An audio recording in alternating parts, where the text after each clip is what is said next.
So let me go back to one of the earliest travelers I ever read about, the Good Samaritan.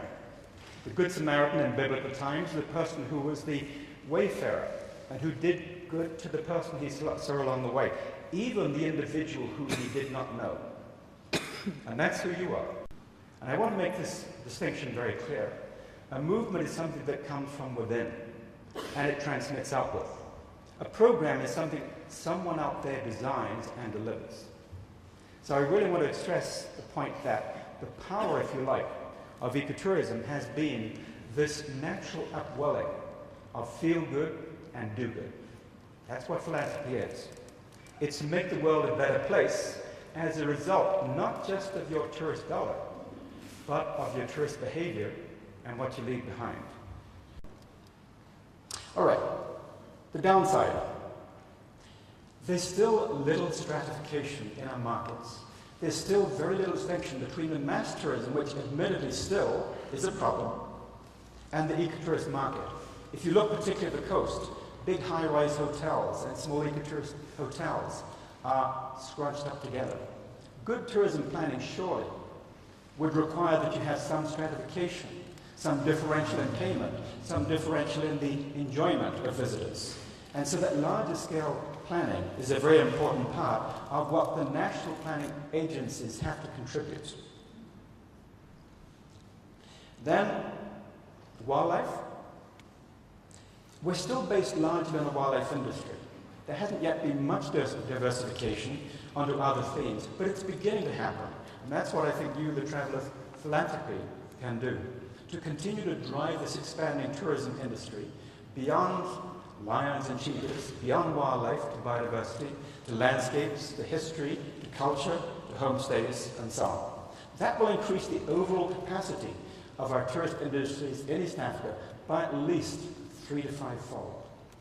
And the income ultimately, I imagine, by the same level.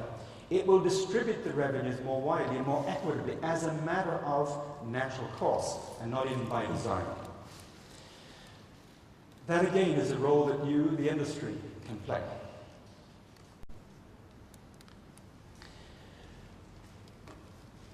So I think the point that I'm trying to make should be very clear by now before I draw to an end on a bigger problem we all face.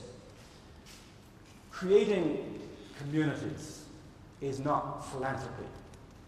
Creating communities is a process of good business, which leads on to good institutional development, which leads on to good governance, which leads on to accountability and transparency. And any government should be encouraging that at the very most micro level, not trying to do that job for the communities.